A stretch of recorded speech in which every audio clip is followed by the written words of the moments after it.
Góða kvöldið, kæru áhorfendur, og verið velkomin með okkur í beina útsendingu frá Síminn Invitational. Það er 16 manna mót sterkustu skákmanna Íslands, skákmeistara Íslands, sem mætast í útsláttarkeppni, og í kvöld fer fram síðara keppniskvöld í 8 manna úrslitum. Það eru 2 einvígi á dagskránni, það er einvígi stórmeistarans Vignis Vatnar Stefánssonar og fítimeistarans Símons Þórhallssonar. Seinni einvígi kvöldsins er einvígi alþjóðlegu meistarana Alexander Domalchuk og Hilmis Freys Heimissonar. Ég heiti Björn Jæger Karlsson og með mér í kvöld er Ingvar Þór Jóhannesson. Ingvar, þú veist að spreita þig í síðustu viku gegn Helga Ólafssoni. Já, það fór ekki nógu vel þessu sinni. Nei. En þetta var skemmtileg reynsla að fá að glíma þarna við 2 góðs anerkennda stórmeistara íslenska. Einmitt, þú slóst út Jón Hjartarson í 16 manna úrslitum. Þetta er stutt einvígi, þetta er svona snýst mikið um svona sletti, svona momentum og Já, einmitt. öðru einvíginu þá fjall mikið með mér og Akkurat. á móti þá gekk ekki nógu mikið upp á móti Helga, en svona er þetta bara. Einmitt, það virðist svona skipta máli að komast að stað, ná vinningi fljótt Já, og fá eitthvað flæði í þetta. Þetta er það fljótt að taka af. Þetta eru, eins og við höfum verið með 6 skáka einvígi, það sem hafa verið í keppninni. Tímamörkin 3-2 og það er nóg að komast yfir 3 vinninga. Þetta er fljótt að gerast.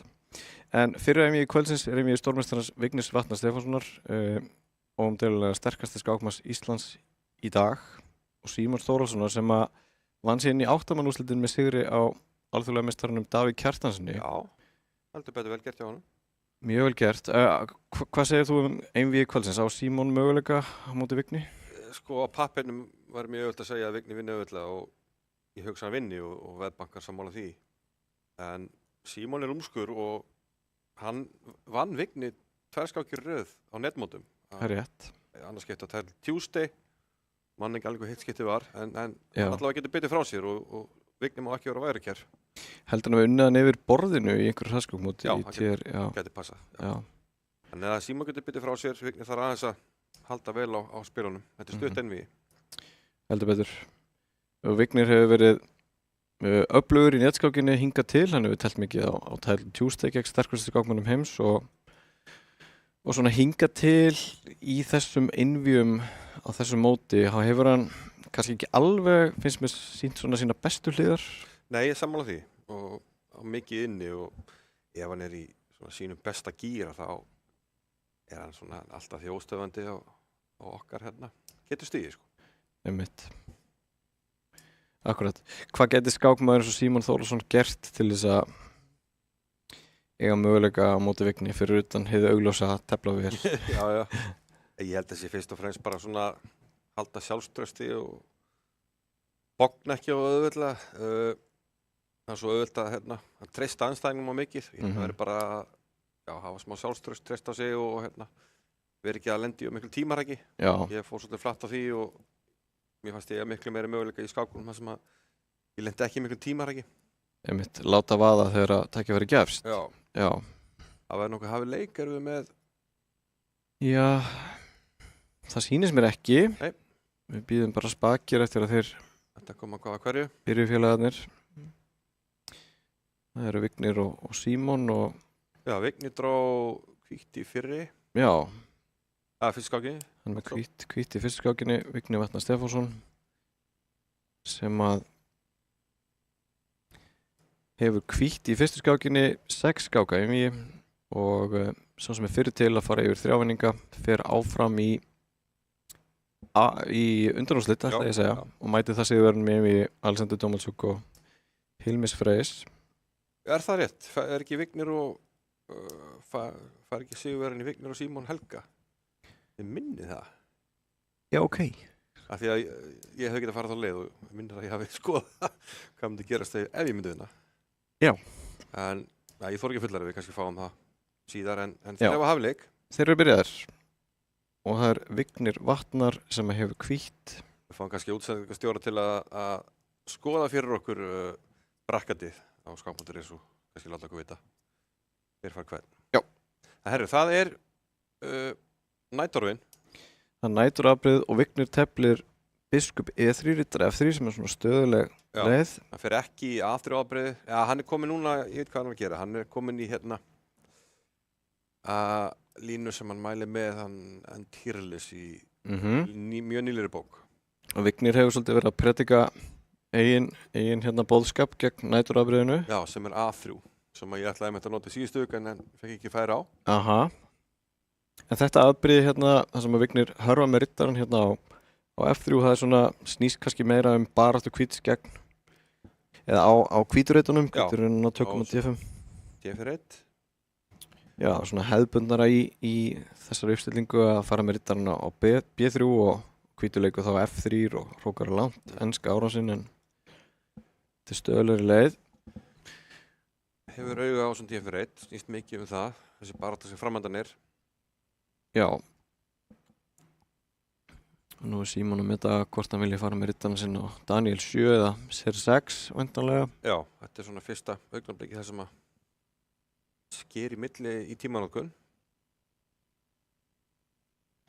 Svona 20 sekúndur á milli er það núna. Já, þetta er kannski helst til og mikill tími í þessa ákvörðun akkurat núna. Já.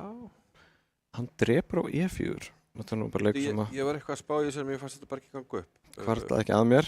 En hugmyndin að leika D5. Ef hvítur drefur með þessum riddara þá fellur biskupinn. Þannig að riddari C drefur D5. Þetta virkar samt eitthvað... Ég fannst eitthvað rámt við það. En kannski er þetta bara leið. Getur hvítur skotið inn einhverjum riddari D5 legg? Breytir það einhverju? Núna. Ég velti fyrir mér. Hann geti kannski bara leikið riddari D5. Ja, hann drefur E4 þannig að við þurfum ekki að spáði því. Nei. Hugsum ekkert meira það. Þá kemur við D5. Lítur að vera hugmyndin. Gafflar mennuna, vinnum hann tilbaka. Já. Hvítur vil vantarlega halda þessum hvítreita biskup. Já, ég myndi nú halda það.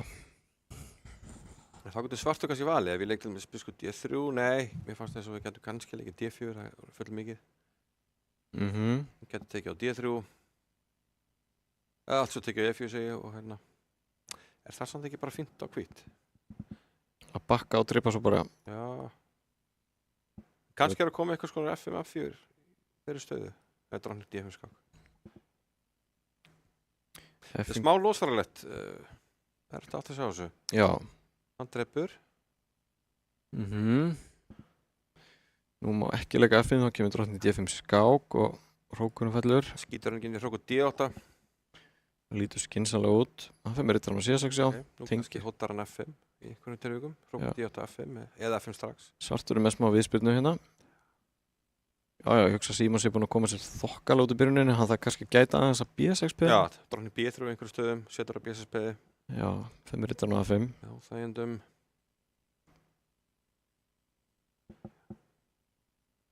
Drónir D5 núna verður svona fyndi hálfgjört sjálfsmát á dróningun eftir hrókur D8. Það verður drónir baka á A2 og engar annar reitt. Já, það er góð punktur. Já, hvítur vantar eitthvað svona smá rými á miðborðið. Það er spurning hvernig Vignir vill staðsetta mennina sína. Já, FM svona vofur svolítið yfir. Krokodil á FM eða FM fyrst. Ég sé þetta sé jafnvel þægilegra svarta núna. Það má geta þess að bæði Vignir og Símon, þessir ungu og spræku skákmenn, þeir halda sér í góðra æfingu og þeir voru einmitt hérna í síðustu viku að fylgjast með einvíunum sem voru þá á dagskrá og fylgdust hérna spennti með á hliðarlínunni, þannig að Hún hafa lært eitthvað. já, ég svo það, þeir fylgdust með alveg ótrúlegum endalokum í einvíi Hannesar og Braga, þar sem Hannes komst áfram eftir mikla sviftingar, tímarhaki. Þvílíkar sviftingar. Nú hóta Vignir peðin á A6. Jæja, P er alltaf P, segja þér. Já, Er ekki leikar eins og, já, dráning B7, einfaldast. lítur vel út. Sjáum að Símon er með betri Já, tíma, með betri Vignir hefur eitt smá tíma í síðustu leiki. Það er líklegast ekkert alveg ánægð með stöðuna. Já, maður Vignir hallar sér vel yfir Tími fram á hægir. skjáin. Hvaða bætur fær hann fyrir þetta peð? Það eru óljósar finnst mér. Ég er ekki viss með þessu ákvörðun hjá Símon að gefa þetta peð svona, já, bara til löst. Og leikur FM, já. Fær alveg spil, það er ekki það. En spurningin er, gæti Já. ég mögulega hreinlega tekið á C5 núna? Hugmyndi mín er skjóta upp á C5 með leika B4, skaka svo C4 og bara skipta upp á drottningum. Það er enda róni á D2 í einhverju línum. Kannski geta hann laumað þessu rittar á C4 líka og Já, ok, hróku D1 fyrst. já, ég held að Vignir sé bara að segja að Símon sé ekki með nægar bætur fyrir Já, peðið. Vignir er með góð tök á hvíturreitunum og drottningvagnum og peð á B6 er veikt, þannig að Símon þarf að gera eitthvað mjög fljótt. Já, hann ætlar að fá einhverja bætur fyrir þetta. já, annars koma bara Já, koma þessi leikir. þessi leikir á hvítu. Þá gefur Símon sér tíma, þeir tefla þetta svona frekar hægt að minnstakosti með við tapminnskuna í síðustu viku. Þeir eru báðir konunir rétt rúma hálfa mínútu. Þetta er nú svona nefnilega bara atskokk tempó hjá þeim félagunum. Já, í vissum tilvíkum þá er hóttun að skaka á C4 og leika B4 þegar rittarinn, hann hefði ekki getað valda drottninguna. Mitt. En ok, hann hefur verið kaupinn. Og nú á Vignir mjög fína reyti fyrir Ég er hennar ekki bara F3 máli núna, rittarinn fyrir E4 og Já, og biskupinn svolítið svona. já, Já, hann fer rittarinn þarna F3, já, þetta er nú örugglega fín lagi líka, ætlar þá að nota E4 rittin fyrir drottningin er með hann og hann getur sett hróka við tækifæri. Já, þetta lítur ansið vel út fyrir Vignir núna. Hann er góð stjórn á stöðunni.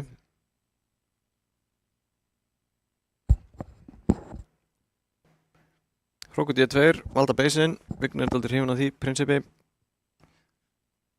Já. Alltaf fyllt þumalpötur reglum Helga Ólafssonar Já, valda beisinn. og nú getur hann fara inn á D-línuna, inn á 7. reitaröðina. Gerir það. Og á hann einhver færi á kóngsvagnum eða er hann bara að vera leiðilegu við Símon? Ekki ljós hvað hann ætlar að gera næst. Vignir hann Nei. rauður á klukkunni. Það er nú aðeins að vanda sig núna. Leikur H4. Það er hún í A4. Já. B4 fyndir leikur. Nei, það gengur þetta ekki alveg upp. Það tekur á F5. Já, Treystir svolítið á hættuleg færi á kongsvæng. Þetta er tíma líka, kongurinn H2. Þá kemur dróttur F2. býtu. Ákveðin færi. Þarf hann að bera fyrir, hann Já. gerir það. Já, skynsalegast. Drepi. Biskup ykkur H4 hugsalega hugmyndi ykkur leikjum stöðum segi. Ok. Leikur á E5 og leikur F3. Þá kemur Drottninguna 6 kemur frá hlið. það er smá sveppur í þessu. En mér sýnist Og það Vignir vera að ná stjórn á þessu. þarf Vignir að passa sig á að drottningin komast ekki inn á fyrstu reitaröðina og inn á F1. Vignir Setur bara á þetta F3. hóta peðinu, hann dreipur þá á F3. Já, þá erum ansið góðan kontról held ég á stöðinni. Sýnst það, Símon mjög tæpar á klukkunni og þessi uppskipti leiða sér sóksanandafl sem er bara unnið á hvitt. Það er Já, hann dreipur F3 og valda C3 þannig að það er ekkert að ræða það. Þetta er gjörunnið. Svo kemur kongurinn. Já, ýmsa leiðir í þessu. Ok, Kannski að flækja þetta aðeins en kongur F4, já, nú ætti þetta að vera komið. mér sýnst að hvíti kongurinn góðu skjóli og hann getur ítt sépiðin eitthvað áleiðis.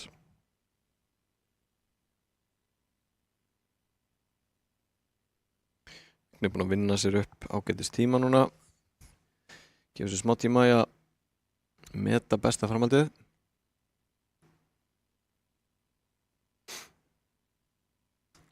Látum við sjá, hann leikur Gunnar 4. Þannig að hann að passa sig sko, nei, hann geymir bara pedal C6 og þá var þetta ekki vandamál. C7. Já, pínu hægir.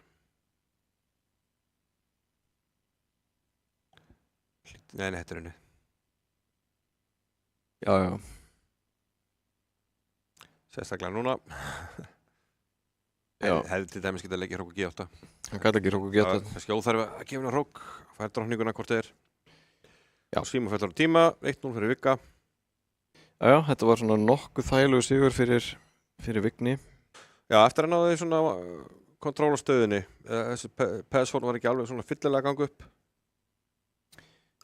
Einmitt. Þá var Símon með hvítt og hann teflir lokaða afbrigði gegn Siggilega vörn með svona smá tvisti. Hann leikur D4 svo setna og við fáum upp einhvers konar drekastöðu. Já, leitar hérna Vignir í smiðju Braga og leikur H5. Nei. Hann gerir það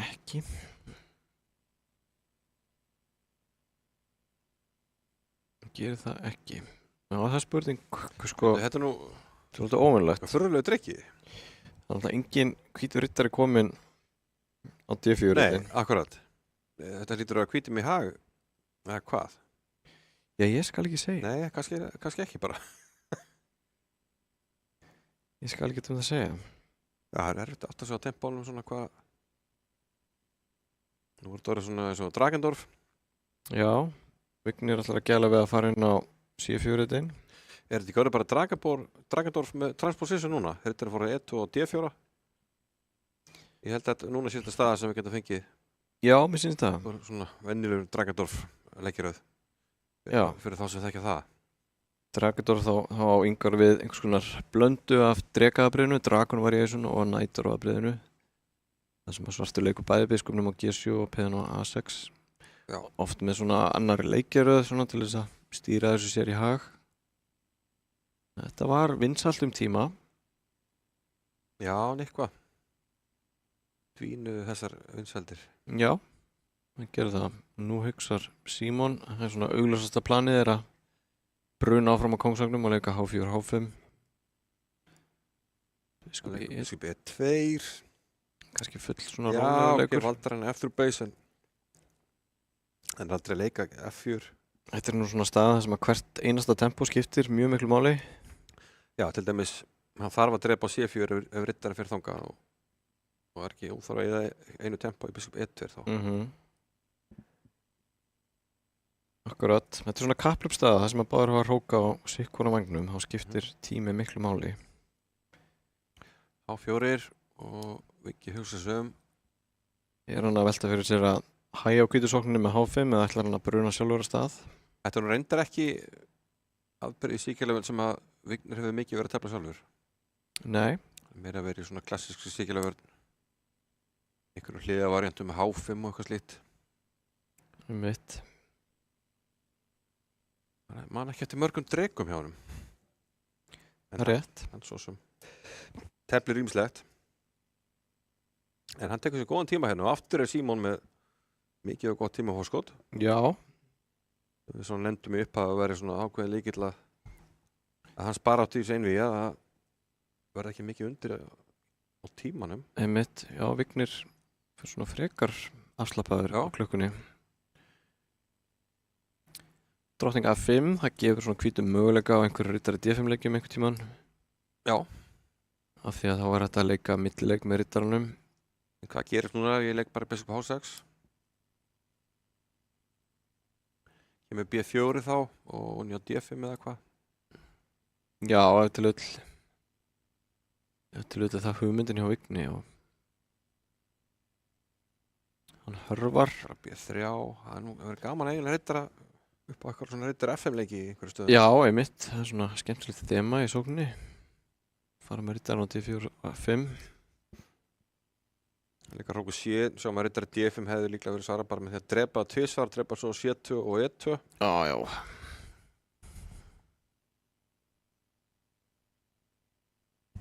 Þeir ná, já, helviti mikið að halda spennun í þessu. Svona, Símon er búinn að taka svona aðgerðir á drottningavæng og hefur beðið aðeins með sóknuna. Já, þetta er svona drekaðabriðið telt á svona varkárinn hátt. Já.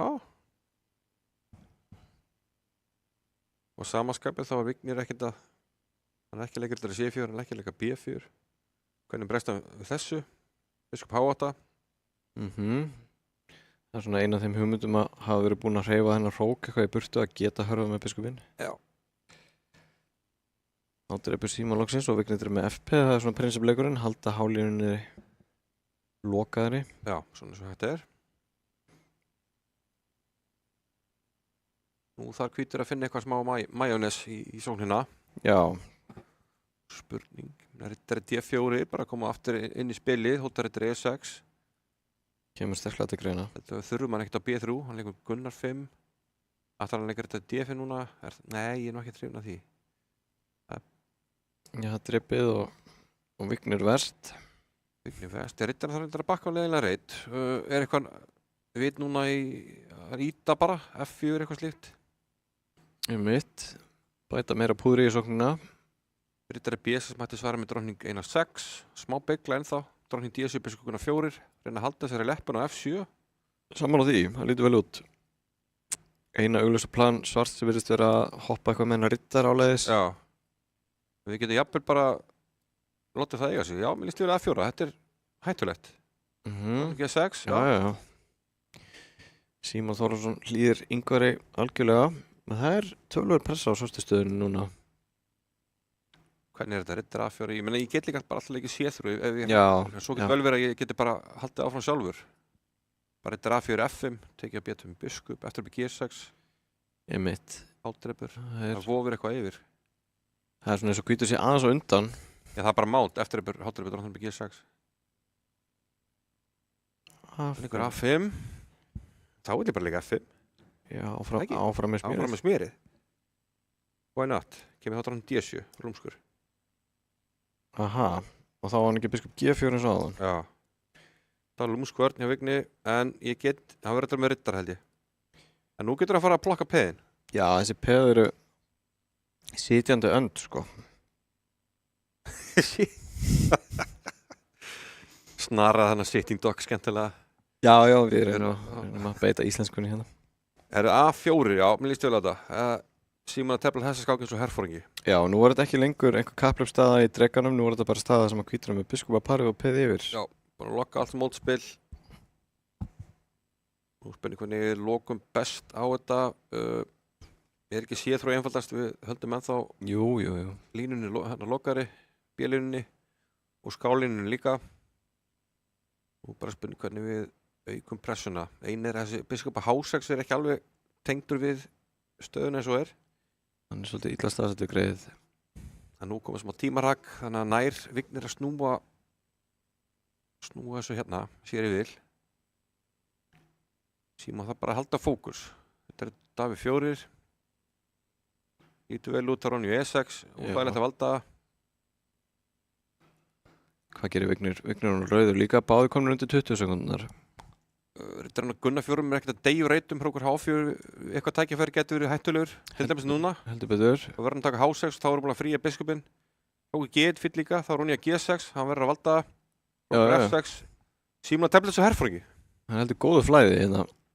Nú er að falla peð hjá Vigni og kóngstaðan veik. Ronja G6 og E6, hann tekur á E6 núna, hann hlýtur að vera. Já. Og nú mun hann leitast við að laga biskupinn sinn. Gæti höra með hann á D3 jafnvel. Jafnvel og með hugmyndanleika E5. Hann leikur E5, hann spyrir hvort hann hefði átt að bíða aðeins, en biskupinn G6 hættulegt. Rittari G5 er þetta krókur á móti bræði. Hann á biskup E8 skák. Vignir er að flækja Hann á biskup E8 skák. Rittari G8 heldur tempói. Þetta var liðlegt, hann getur tekið með biskup, Já. ok, hann heldur tempón, hann líka hann reyndar þetta með D4. Í hinnu Já. þá hrókur hún í, þá hafði hann átt tempó til að drepa á F5. Já, nú jafnast þetta aðeins út. Það minnum ákvæðan ég misti þráðan mútið Helga í síðustu viku. Já, nú er þetta líklega bara orðið. Þá var ég akkurat með svona stótið vinning sem misti það svo í jafnt endartar með biskup og rittara. Já, það bara nánast sama, Já. alveg sama. Og nú er þetta bara kannski jafnvel ívið hættulegra á svartan ef eitthvað. Já, Þetta peð á E3 gæti. já, nú held ég að, já, Vignir vinnur þetta. Já, ok, það nú haldi í þessu reyndar, hrókur C5, hrókur E5. Já, ok, hann er Getum við drepið og B4. B4. Já, vel gert hjá Símoni. Hann fór ekki, já, það var auðvitað að panika þarna, þetta getur verið mikilvægt. Ok, jafntefli inn niðurstaðan eftir mikla sviftingar. Símon átti mjög góð færi þarna. Já, hann nagaði sig vantan í handaböggin en ég ætla að gefa henni kredit, það hefur verið mjög auðvitað að bogna niður hann og reynilega tapa sér að skák. Hann er svona bjargaði þessi bergavarð. Já. Það er ofta erfitt að, já, ná þræðinum aftur eftir að hafa svona mistegið sig. Og þá hefur Vignir aftur hvítt. Og það er í C4. Enski leikurinn. Ég veit að hann er hrifinn af en Tyrlis, spurning hvort hann sé að Já. leita í fræðin hans aftur. Hann á bókum enska leikinn. Einmitt. Þessi en Tyrlis er grískur. Er ekki rétt hjá mér eða hvað? Jú, hann er grískur, byrjunarsérfræðingur og svolítið merkilegt að því að svona á mörgu leitum að segja hann er hálfgerður skunkur svona með ákveðin level sko. Fyrir okkur að þá er hann hálfgerður skunkur bara með 19. stig. Já, ok. It's all relative. En hann er alþjóðlegur meistari í bréfskák. Athyglisvert, já. Og hefur yfir áratu, já ég held að þessi komið hann sem langt síðan. Hann hefur gefið út mjög góða byrjunarbækur og verið aðstofamaður hjá danska landsliðinu og ýmsum skákmönnum. Athyglisvert, já. Hann er mjög fær í byrjunarrannsóknum. Já, hann hefur svona verið að lauma hugmyndum inn á samfélagsmiðla. Já. Skemmtilegum hugmyndum. Skemmtilegum hugmyndum. Þú virðist hafa nægilega skákþekkingu til þess að meta svona hvað tölvurnar. Já, ég reyndi að fullvissum að ef hann myndi tefla meira yfir borðinu þá myndi hann ganga betur en þetta sýnir að menn geta alveg svona fundið svona sinn stall í skákinni til dæmis í byrjunarrannsóknum og það er hægt að nálgast skákinni ýmsa vegu. Sumir hafa bara gaman að fylgjast með skák, fylgjast með þrautum og fréttum. Það er ekki bara að tefla, það er ýmsa leið til að hafa gaman að skákinni og það er það sem er skemmtilegt við hana. Hérna snýst baráttan, já, svolítið þetta. Þetta er svolítið svona reytarspil, hvíturinn er haldið þessu D5-peði. Já. Ákveðin svona spenna hana hjá þessum biskup á G5 og reytarinn á F6. Já, við sjáum að það geti alveg hvarflað að svörtum að leika einhverjum tíma mútið H6 og þá myndi hvítur þurfa að drepa og myndi síðan reyna að læsa stöðunni. Já, þannig að svartur er svona, þarf að meta það hvort hann vil gefa þessa hvíturreyti en fá á móti svartadabiskupin. Eða bara halda spennunni eins og hann er að gera. Og svartur hefur einn góðan reit á miðborðinu, það er þessi E5 reitur eftir fyrir rittara á einhverjum tímapunkti. Og meðan hefur hvítur bara F4 reitinn. Já, spurning hvort að svartur einmitt. Já, það þarf að tímasetja þetta vel að því að E6 reiturinn er veikur á móti ef hann til dæmis reynir að fara með rittaran á D7 á einhverjum tímapunkti. Og hvítur E6 reiturinn fyrir sinn rittara. Já, þetta er svona dýnamisk barátta hana reitina á miðborðinu og Vignir er að hefja einhverjar aðgerðir á drottningavagnum. Símon virðist hafa komið með ár sinni þokkalega vel fyrir borð þarna.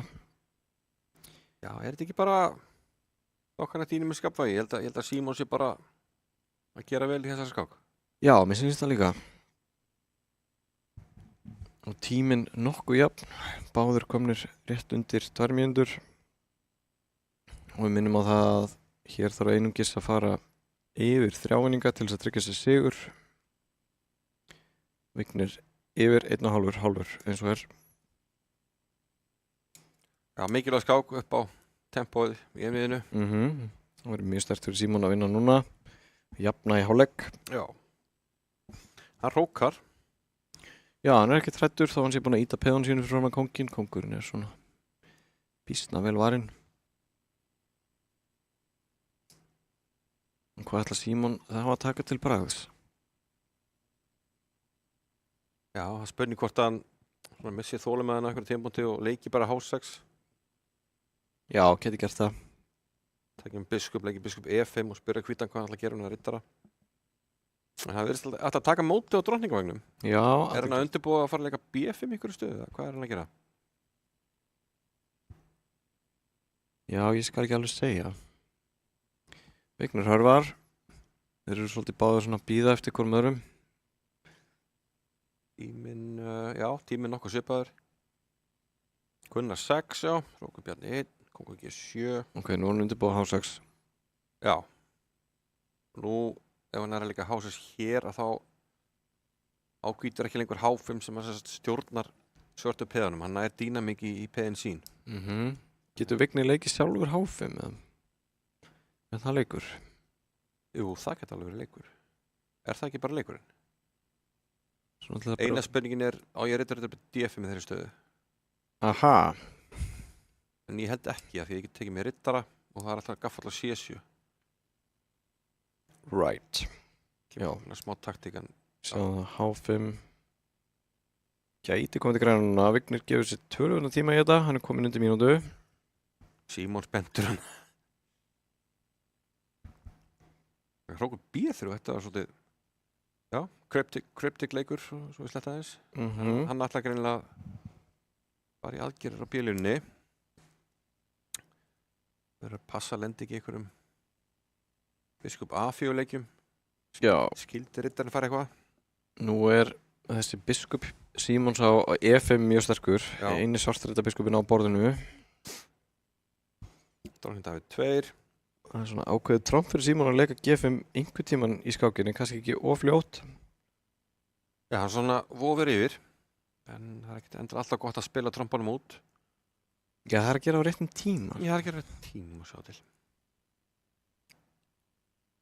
Ok, Símon með betri tíma. Vignir komin yfir í 30 sekundur, hann leikur H5. Einhver H5, já, það er að tróða sér rittarinn á G6 Já.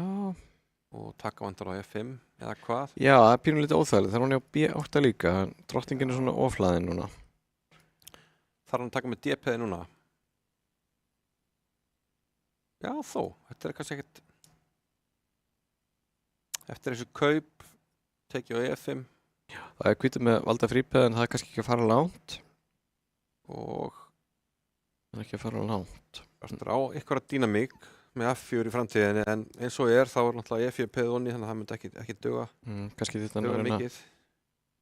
lauma þessu rittarinn á D6 ef hann Já. getur.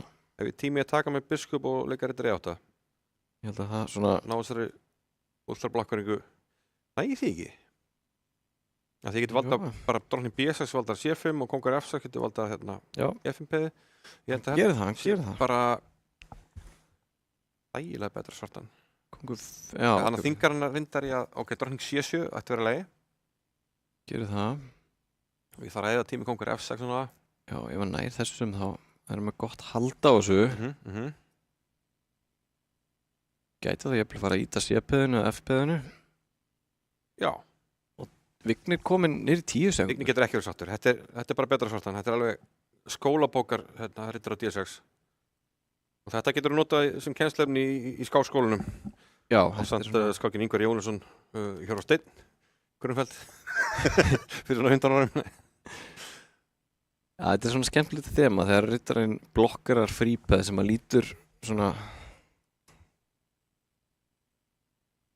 lítur vel út. Nú er... Já, hann vann hápeð en það er honi á C5. Er hann að gefa mikið mótspiluna? Já, mér finnst þetta að vera óþarfa aðgerðir hjá Símoni að ég held að þetta verðlausa hápeð fyrir C5-peðið. Það því að C5-peð gæti fara á C4 Já. og svo gæti breyta kongsvæng. Þetta H5-peð skipti engamáli. Ok, þetta er mjög óljós núna báðir kongarnir taldi veikir. Ég geri alvarlega aðtöksend við þessa aðgerð hjá Símoni. Eftir að segja að þetta verið lægi. Ég held að hann eigi að halda drottningunum inn á. Já. En ef hún hefði höfrað hefði kannski komið A5, þá var kannski hrættu við það. Finnur 4 kemur. Og hvað? Og hvað? Ég sko G4 líklegast sniðuleikur.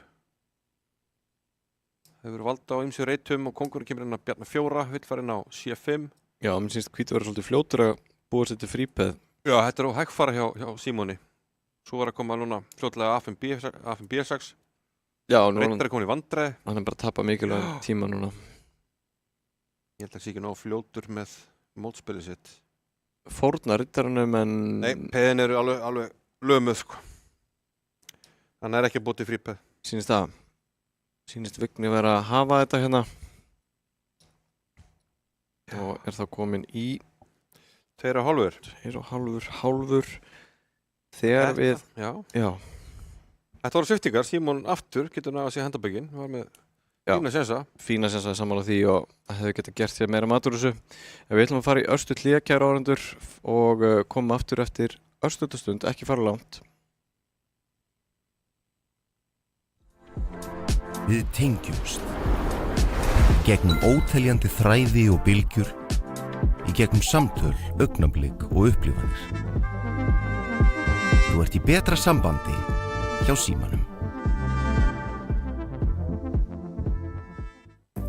Hvernig sem framtíðin verður, þá verður þú tilbúinn. Ljósleiðarinn gerir allt mögulegt mögulegt. Rafíþróttir í sjónvarpi Símans. This is what we've trained for, people. Fylgstu með öllum viðburðum í beinni útsendingu.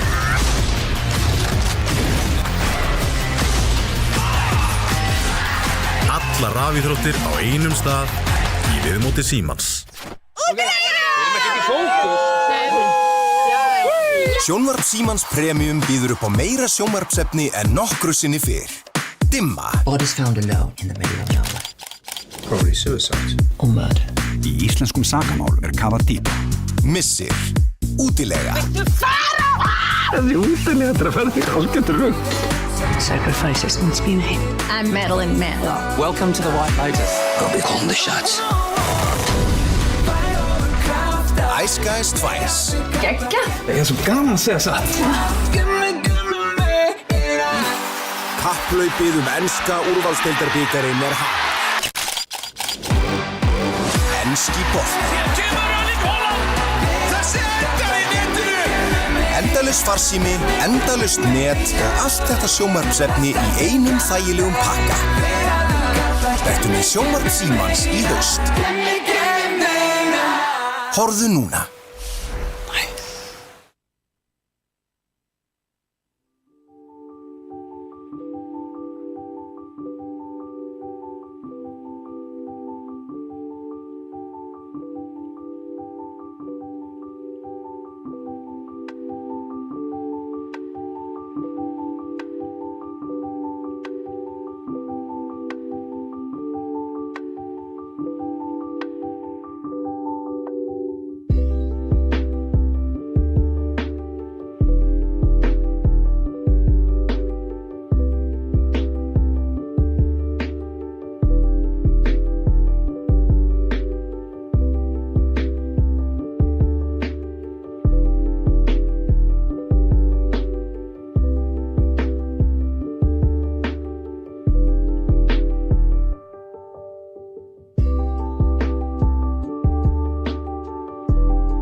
Já, komið sælir aftur, kæru áhorfendur, þeir að fylgjast með einvígi Vignis Vatnar Stefánssonar og Símons Þórðarsonar í 8 manna úrslitum Síminn Invitational. Það er Vigni Vatnar sem yfir 2,5 og þarf einungis 1 vinningi viðbót til þess að tryggja sig áfram í 4 manna úrslit, undanúrslit keppninnar. Ingvar, hvað er þetta að segja svona tapmennskuna, það sem af Já, mér finnst Símon alveg hafa staðið sér bara mjög vel og verið inn í þessu skákum. Líklega með unni í einni og okkur fannst töluvert betri í annari. Já. En Vignir segur og svona, já. Með 2,5, kannski ekki alveg sanngjarnt en svona þetta. Og næsta skák er náttúrulega mikilvægt þegar að byrja og Já, við skulum bara fá það upp. Símon hefur hvítt, hann leikur E4 aftur. Já, við skulum hafa þetta Það er frakkinn. svona. Einmitt Vignir með svart og beitir franskri vörn.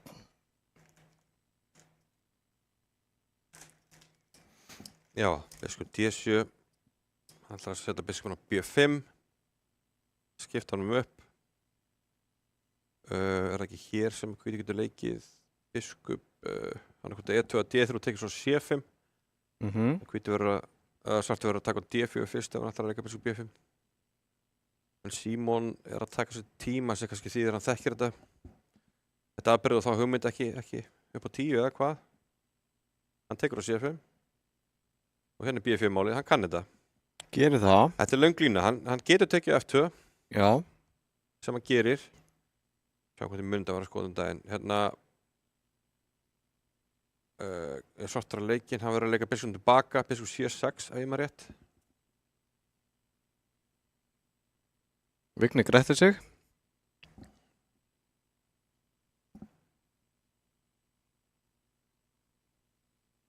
Kemur löng lína sko, það kemur svo einhver A4, já biskup D7, ok. Svo kemur A4 ef maður rétt.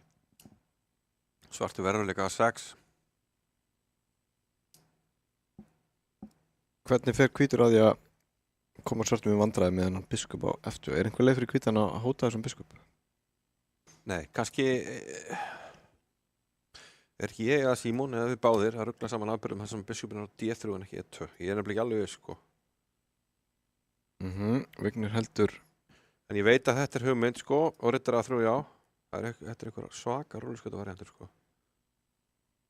Nú geti Akkur má ég til dæmis ekki leika núna biskup E3.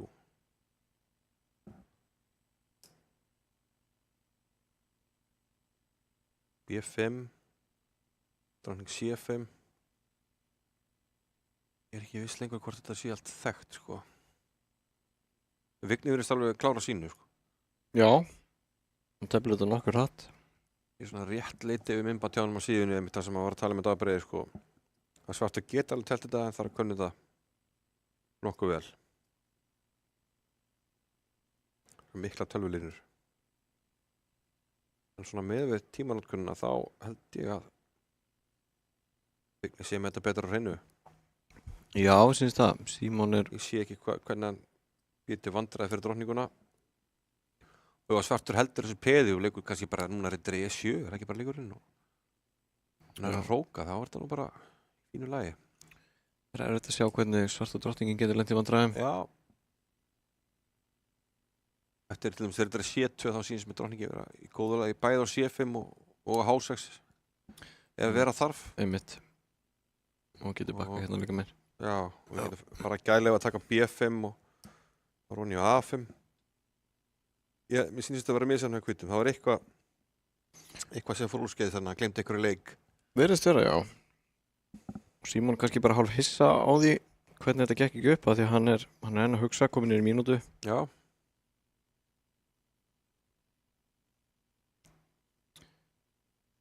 Það var svona að reyna að réttlæta þessa password sína. Drepur á A6. En best að taka þetta, hann tekur með riddara, hann haldi það.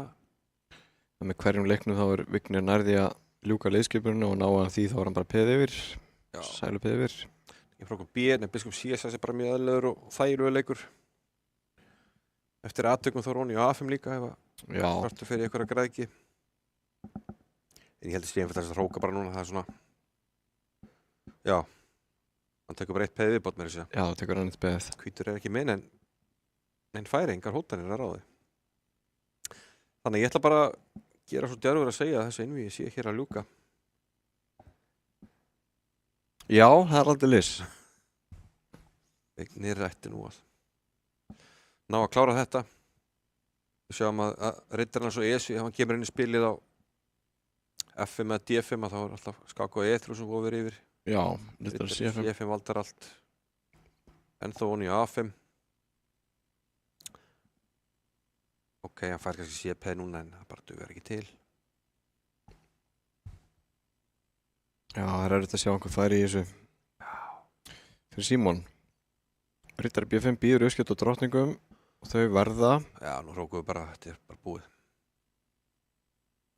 Já, það er alltaf að falla hérna. 2 miður stöðinni, betri tíma, 2 mínútur, Vignir er mjög slakur. Einu sem sé að hann missi bara einhver einbeitingu, nú fellur E5 líka. Já, úff. Það er orðið erfitt að telja hvað Símon er mörgum peðum undir. Já. Hann er 3 peðum undir, syns mér, já. Þetta er F5 skák og það er skák á D3 sem við skiptamenn. Já. Og það var þessu lokið. Þá ætti hann að geta lagt niður vopn nokkuð samvinskanlega. Hann telpur þetta eitthvað áfram.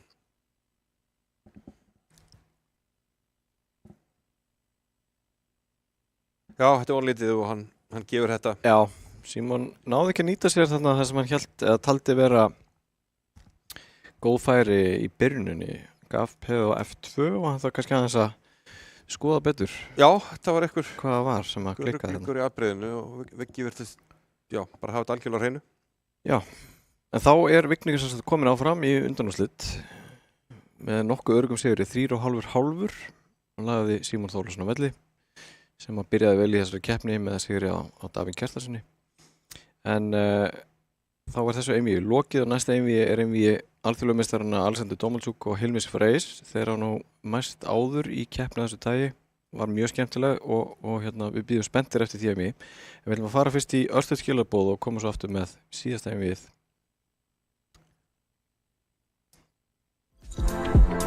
Við tengjumst. Gegnum óteljandi þræði og bylgjur, í gegnum samtöl, augnablik og upplifanir. Þú ert í betra sambandi hjá Símanum. Hvernig sem framtíðin verður, þá verður þú tilbúin. Ljósleiðarinn gerir allt mögulegt mögulegt. Rafíþróttir í sjónvarpi Símans. This is what we've trained for, people. Fylgstu með öllum viðburðum í beinni útsendingu.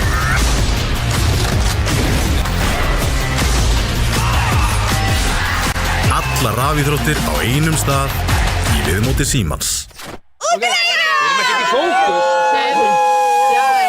Sjónvarp Símans Premium býður upp á meira sjónvarpsefni en nokkru sinni fyrr.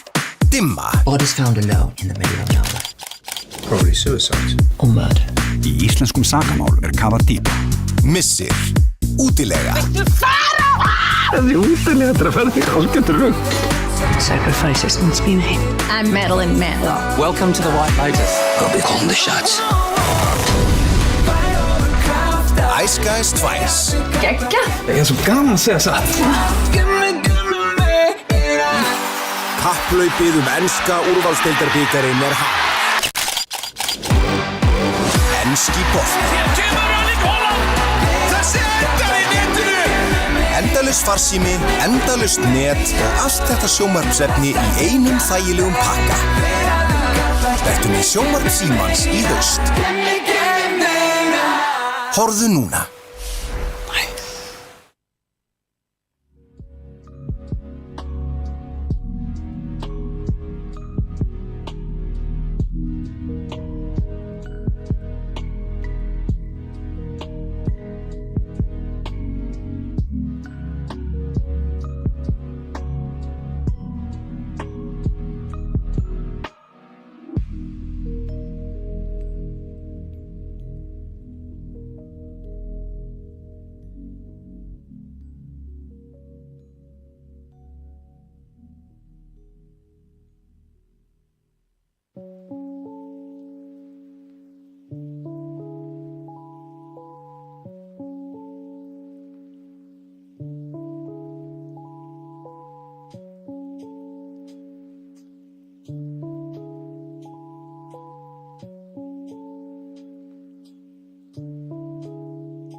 Já, komið þið sælir áttur kæra áhorfendur.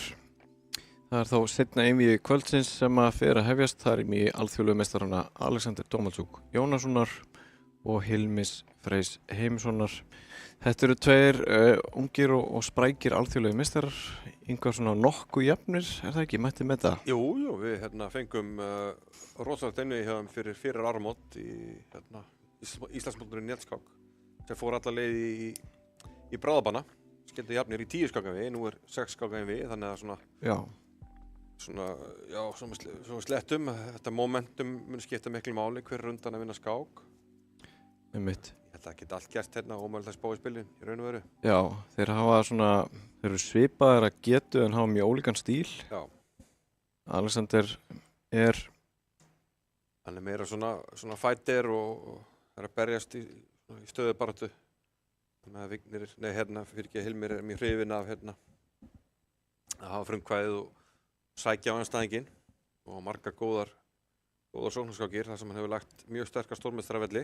Einmitt. Og já, sigurvegarinn úr þessu einvígi, hann færi víst Vigni. Þetta var ekki rétt hjá mér áðan, ég hef lítið eitthvað villist á þetta þegar ég var að spá í mín eigin möguleika.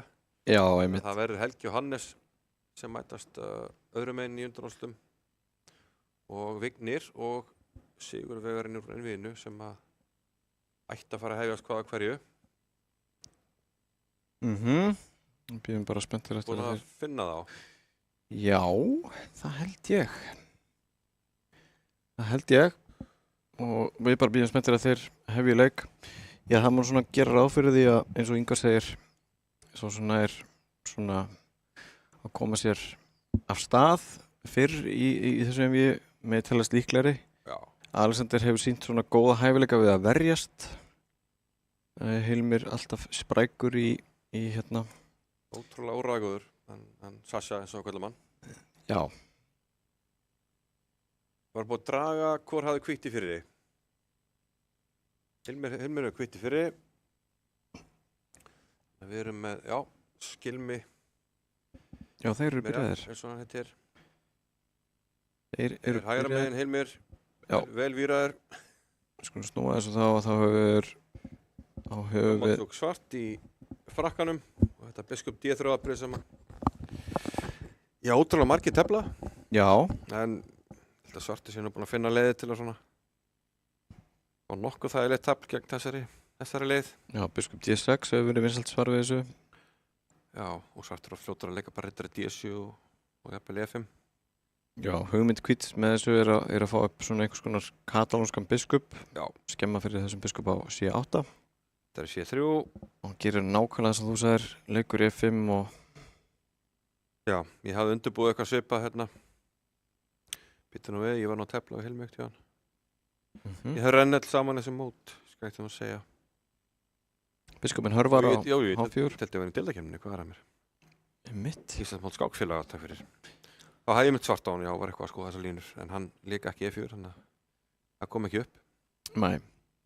En biskupinn er ennþá innulokaður á C8. Hann var svona möguleika að fara eitthvað eftir þessari skálinu sem hann er á nú þegar. Já, hrókur E8 er hótun, ekki? Það leika bara G5 og svo 1-4, vinna mann. Akkurat. Gunnar 5, 1-4, fá smá viðspyrnu. Já, hvíti þarf að vanda sig. Býðu nú hægur. Er einhver taktík í þessu, eða erum við eitthvað að miskilja? Býðu nú hægur. Ég sé ekki hvernig að svara G5, biskup G3, E4.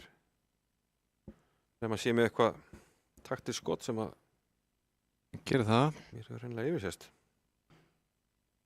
Þarf hann að drepa á E5 í villitinu, hvað?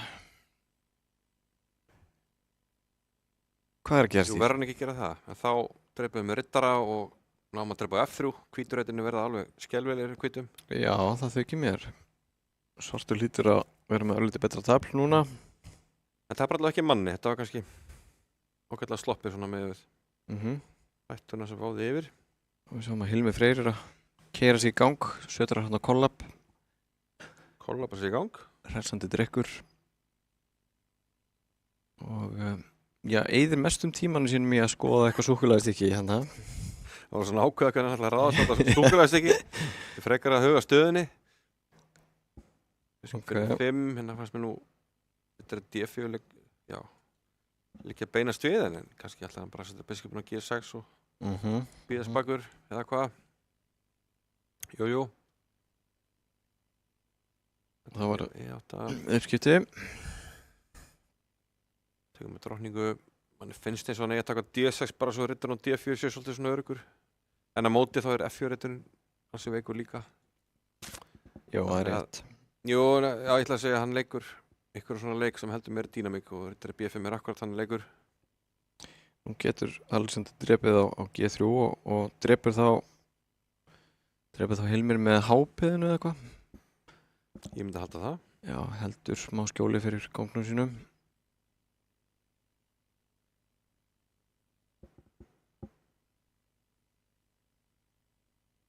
Já.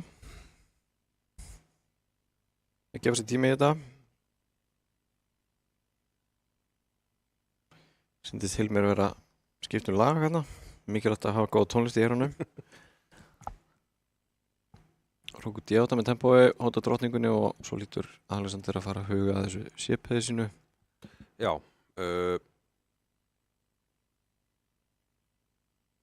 C6 núna, já. Og ef drepið á A7 þá væntanlega rókur A8. Hefði haldið það, já. Þannig að verður hann ekki fara A3 eða eitthvað. Gerir það. Já, maður myndir nú halda að þetta væri aðeins betra á svartan svona með hvernig meðnum eru staðsettir. B5 er svona mjög direkt leikur. Spurning hvort það sé ekki bara góður. Hóta þá B4. Og þessi bræður hérna á A3 og C3 er hálf klunulegir. Já, mér finnst þess að hann ætti þá annarkvort að vinna peður á C2 eða koma hróknum inn. Það er svo sem kemur hróknum beint inn líka. Já, þetta peður veikt hérna á C2. Jú, var ekki rétt að byrja B5 hjá honum? Já, núna er Hilmir að andafa með hrókur E2. Já, þetta ef tekið núna B5 þá C3. Það er svona halda völli nokkuð vel fyrir hvítan, held ég. Og svo með þessar höfuhreyfingar Hilmis er ekkit endilega merking hvernig staðan er, heldur er hann kannski frekar að dansa við tónlist. Já. Með eitthvað að víra tónlistina, hann er svolítið fyrir það. Já, sassett ykkur, já. Ég held að myndi reynilega hörfa hana. Hilmir er með tölvöld betri tíma með 1:50 á klukkunni og Alexander komið niður í 40 sekundur. Já, kannski þetta merkis hvað þetta eru svipaði skákmenn að getu að þeir eru nánast með nákvæmlega sömu stígin 2670 stig á chess.com en eru gríðarlega ólíkir. Alexander með svona stöðulegan stíl og hendar ágætlega að vera í vörn úrræða góður eins og við nefndum áðan. Hilmir vill vera með frumkvæðið og er mjög svona skemmtilega dýnamískur skákmaður. Já. Og nú er Alexander eins og svo ofta áður á sínum skákferli orðin tæpur á klukkunni en það hefur eiginlega samt aldrei skemmt fyrir honum. Nei, hann má aðeins fara að gíra sig upp en hann tekur alltaf langur tíma í svona frekar einfalda leik. Ég hef nú frekar haft peð á svörturreitt til að halda smá kontról. Já, sammála því. Kongur T6 og þá voru Hilmir að gera eitthvað enn að ryttara. Það missir aðeins sko. Mér fannst Svartur hafa, hann ætti kannski leika bara H5 núna. Það kannski leikur hitt á því, en hann er með ákveðið trompa, hann getur búið til frípeð á hálunni þegar framlíða stundir. En ég hefði halda biskupnum vinnuleika, þannig að þessi B5 leikur held ég hafi verið lélegur. Það hefði líka átt að leika bara einhver F6 og biskup E8 fyrir að halda biskupnum og eiga svo þetta trompa að fara á hálunni. Hann er svo sem ennþá með það er ekki það. Já, hann er ennþá með þetta HP og hefur töluvert rými, kóngurinn komin á E5. Já, en ég hefði náttúrulega bara viljað halda biskupnum á því að það er bara þetta beggja megin borðs og það er biskupin yfirleitt sterkar en riddari. Góð punktur. Nú er spurning. Tekur já. Allar með peð á A3 vantarlega. Nú er Hilmir svolítið bundið niður, þetta er erfið staða, en hérna hefur nú verið skemmtilegt. Vá, það gefur peðið. Ok, það er rónið þarna en H-peðið hleypur ansið hratt. Já, riddarar eiga erfitt með að stoppa svona peð eins og er á hálífunni. Hann ræður ekki við þetta. F-peðið fellur í kjölfarið og hann ætlar að hlaupa tilbaka með riddarinn til kongur F3. Kongurinn að koma bara. Riddar F er kongur F3. Kongur riddar D3 til dæmis. Já, þetta var. Nei, ég tali eins og sé búin að vinna, en hann ætti að vinna þetta. Já, ég myndi alltaf það. C-peðið gerir nú lítið úr því sem komið er. Já, nú er riddarinn alveg búið að dominera riddarann. Já, þetta var vel gert hjá Alexander. Hann er búin að... Hann kannski náði að stýra þessu í sinni styrkleika, bara endurtap, Já, tæknilega stöð. stöðulegt tæknileg staða og taka dýnamikinn af Hilmi. Það gæti verið lykillinn fyrir hann í þessu MVI. Og sterkt að byrja sýri með svörtu. Heldur betur. Nú hugsar Hilmir en það bara því miður og seint, það ekkert í þessu. Og þó hann sé að svetra á góðan kollabdrykk þá hjálpa það ekkert. Nei, kollab ekki að hjálpa í þessari stöðu. En það er svo sem, já, Saka nú ekki að leita að einhverjum töfraleiðum, það er oft sem að leynast ýmsir töfrar í endurtapstöðum en ég hreinlega sé ekki Nei. hvað það geti verið hér, en Spurning hvort að Hilmir sé eitthvað að reyna að núllstilla sig þarna.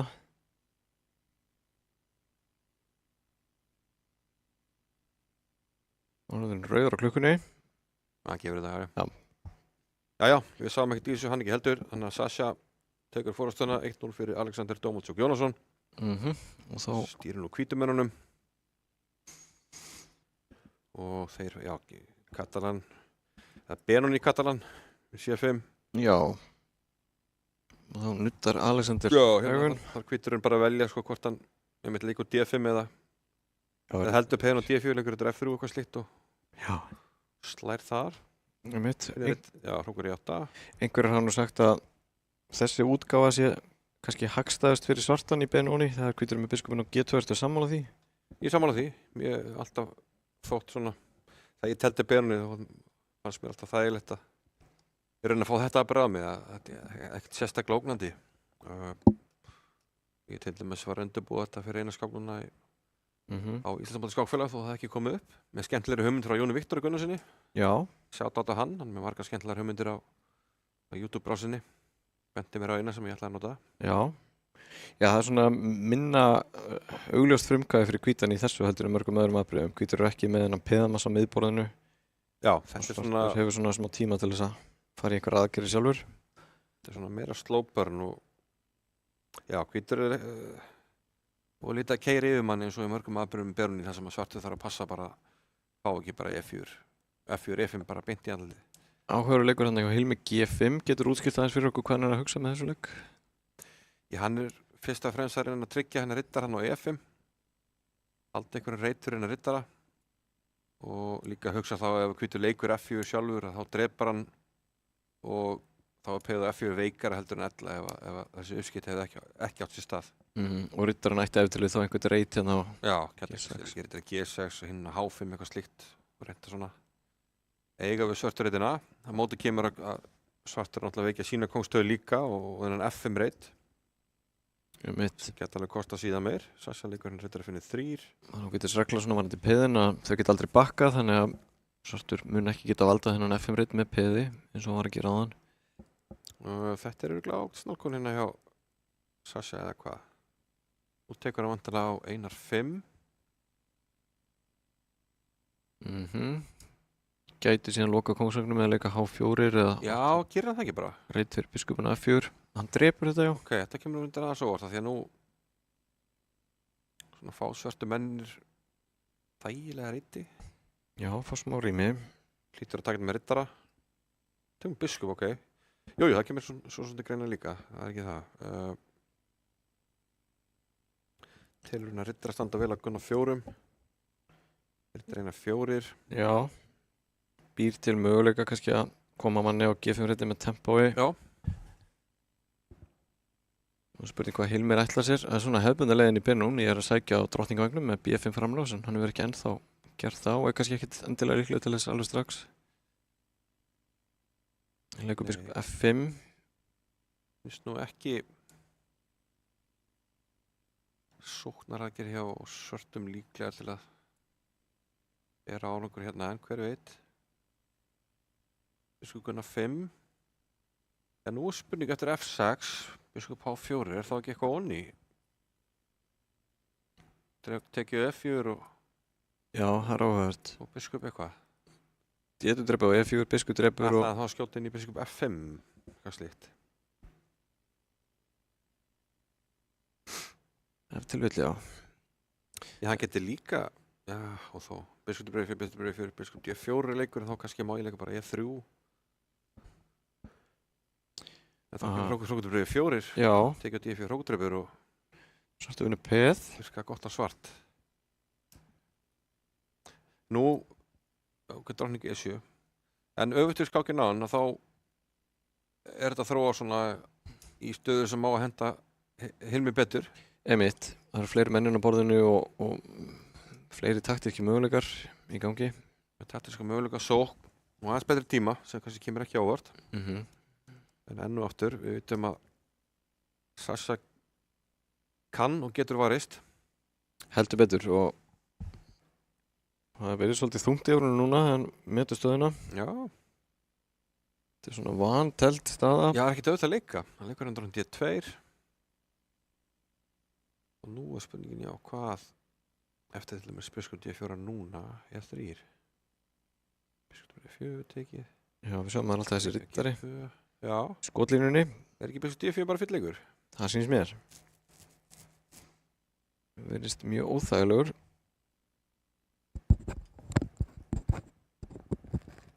Annars er Alexander alltaf líklegur til þess að vera með eitthvað svona varnarvopn upp í erminu. Já.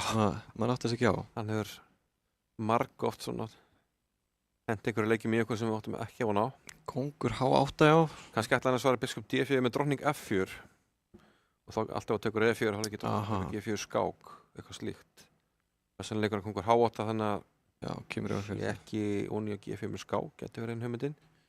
Kóngur H8 svona profílaxis fyrirbyggjandi aðgerðir. Riddari C3, nú var hann komin úr skotlínu biskupsins og þá eru ekki eins beinar hótanir hjá svörtum í augnablikinu. Hvítur jafnvel farin að gæla við að íta sínu peðum við tækifæri.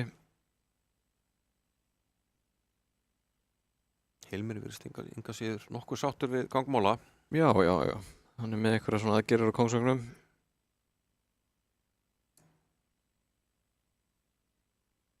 Og Alexander kominn undir 30 sekúndundar.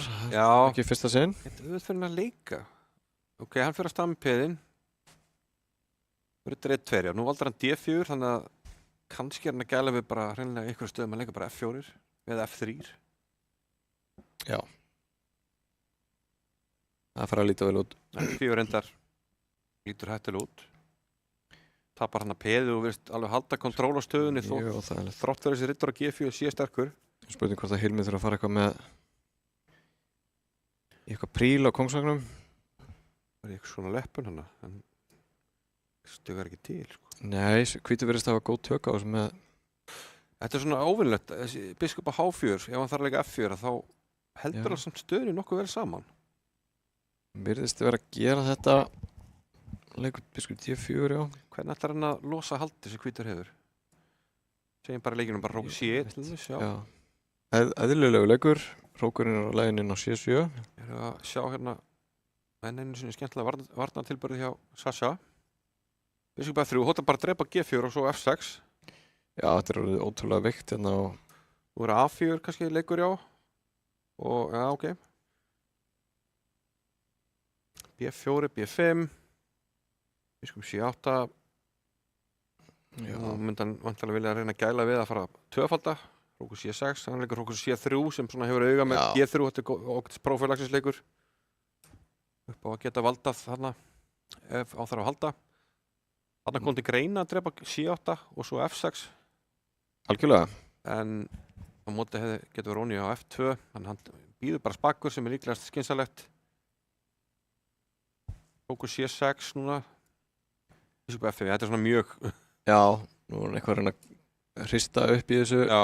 Ætlar að drepa H4 svo. Þetta er drottningin enn og hann nýbytum, hvernig svarar hans? Það er eitthvað klúður í Sasha. Já, smátt drottningin 3 leppar. Það eru uppskipti. H4, það verður kaup og hvernig stendur þetta hjá okkur? Kongur eftir nokkuð þingað og Sasha, það er enda á liðinu. Já, jæmt. En hvítur Sasha er með, kom með Rókan á 7. Rókur, hvort drafði hann ekki A7 bara? Já, gera það núna. Já, þetta er nú að duga til, já. Rókur, hvernig er best að gera þetta? Fyrir með Rókin á B7, dreipur á B6 og D6, hún í F6. Já. 2, frípeð. Til að halda hann vinni þetta. Ætti að gera það D7, skák, kongur fyrir H3 og svo kemur D7. Það er sérst B7 núna og vinnur. Já, Þetta er búið. Sleppti mér þessi skáka, en 2 frípið þarna sem hann ræður ekki við og 2-0 fyrir Sasha. Já. Hilmir fékk sín færi en náði ekki alveg að nýta þau. Þetta var 5-lega varist hjá Alexander í erfiðri stöðu. Þá er það Nú er Hilmir aftur með hvítt. ekki bara A6, þeir eru ekki alltaf í því þessi strákar. Jó, er svolítið því og Já, já. gerir það. A6 og gælur þá við að taka á C4, hanga á piðinu. Hann hefur telt nokkra skáki með þessu fyrirtaflar Reykjavíkur, hann Sasha í deltakemni. Fekk það erfiða verkefni að verja hjá okkur fyrsta bari núna í seinni hluta Íslandsmót skákfélaga. Já, heldur betur krefjandi verkefni Já, fyrir hann. ungan og náttúrulega meistara. Það sem að við glímdu við ákveðin forföll. Já. Menn voru að eignast afkvæmi og sinna landstingum við pólitík. Nóg að gera. Já, einmitt. En Sasha stóð vaktana vel og hann hafði í góð jafntefli sterkum stórmeisturum og góða reynslu. Það er mjög mikilvægt að fá þessar skákir Já, það þarf að. við sterkari menn, bara til að bæta sig. Akkurat. Þetta er svolítið spurning hvort að Svartur sé með nægilega spilið ekki fyrir peði. Jú. Hann er Ef peðið undir en Já, með góðan hróka á B2 og biskupur F5 valdar til dæmis hróka B1 sem er mikilvægt. Spurning, þar ég eða tíma í H6 og leiki gerir þetta H4. Get svo sem sett þetta biskupur á C2 þannig að einmitt. þá kannski geta reyndar orðið kaup. En mér sýnist að á góðum tímapunkti geti komið hrókur A8 í þessum stöðum. Akkurat. Svartur að klála með Já, hann er með virka menn fyrir peðið. Já, kjörlega. Og Alexander gefur sér tíma núna. Hilmir ef til vill að gæla við að hoppa eitthvað með hennar rittara. C6, já. Getur hann eitthvað létt á stöðunni með rittari A4? Vel mögulega, en hann leikur leikur- A4, já, ok. Leikur A4. Ætlaðu kannski bara að hörfa með hennan biskup og íta þessu peðið eitthvað áleiðis. Biskupin bara aðalega F1 vantalega.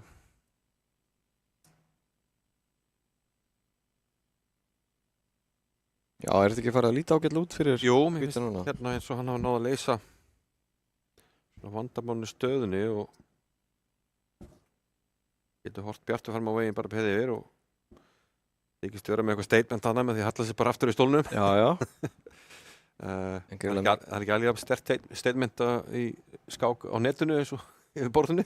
Það reyndar ekki. Kongu D6 og hýtir hann að peðinu. Þetta er að fyrir á E8, ætlar að ná valdi og eitthvað með reytum þannig á drottningavæng. Og enn einu sinni er Alexander komin í erfitt varnarverkefni. Já. Hann hefur leist ágætlega úr því hingað til. Já. Hvernig bætir Hilmir stöðuna sína núna? Það er spurningin. Það er spurningin að því að ég hef Svartur að leika þá geta kannski ég byrja nú við. Athyglisvert. Þannig að gefa peði hérna eða hann kannski reytir A4. Jú, ef tekið þá reytir A4. Já, vinnur C6. Það verður hún í C6. Ok, þessi Það var óþægileg stunga. er óþægilegur, já. Sem sagt, rittari drepur, peð drepur, kongu drepur og rittari A4. Hann tekur það samt. Hrókur C2. Mhm. Það hald. Teki biskup tekur. Þetta er B6 hrókur A7. Verðist halda. Ef til vill, já.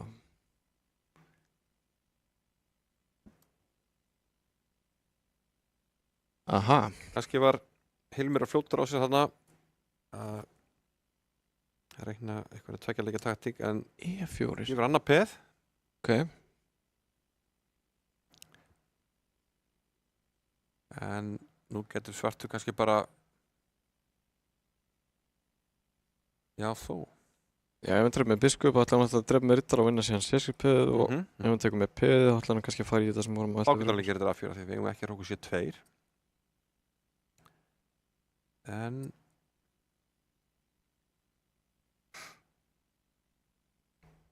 já. Þetta var mögulega falleg stunga. Já, hann tekur þetta með peðið. Hrókur A5 sá ég ekki. Segir sama. Já, ætlar að reyka kongið tilbaka og svo leika rittaranum og svo taka hér og Já. það er að fara að líta ansi vel út fyrir hvítan. Þetta var mögulega mjög góð leikur líka. Mér sýnst það. Gæti verið. Þetta annarkvæmt mjög góð leikur eða stór ónákvæmni sem setur allt í uppnám. Alexander komin í 30 sekundunar og hann bakkar. En hvar? Hókur BSS núna. Hann terbreytar bara eins og hann sé með allt upp á 10 hérna. C4 er leiðileg hótun. Það er rosalegt frumkvæði í kvittustöðinni sem að henda á Rittari C4. Hann gengur inn í það. Þá er, held ég, lítið eftir til að berjast fyrir. Sjáum að kongur D4, Hókur upp í D5. Úff. Já. Hann getur gefið þetta. Hilmi bara kerði yfir hann handa. Hann gjörsamlega kerði yfir hann. Þetta er það sem Hilmi getur. Hann er rosalega góður í svona frumkvæði og ég held að hann hafa komið okkur óvart í hverjum einasta leik hana. Allavega mér. Já. Hann teldi þetta rosalegum krafti. Þetta leit út fyrir svona staða sem var hægt að vinna á einhverjum rólegum pósa. Já. Hann valdi bara mjög kraftmikla nálgun. Af því sögðu eigum við að afskrifa alveg þessa hérna, eða hvað? Já, hann hefur nú snúið verri stöðum með þessari. Af sínum förs? Nei, bara Rittari C8, þetta er nú ekkert. Já, þetta er nú frekar. Og þarf að flækja þetta eitthvað. Frekar einfalt. Hilmi gefur sér tíma í þetta samt. Já, hann er skynsamur. Rittari D6 bara. Eða þarna. Já, hann kemur inn á C6-rautin og ítir aðpeðinu.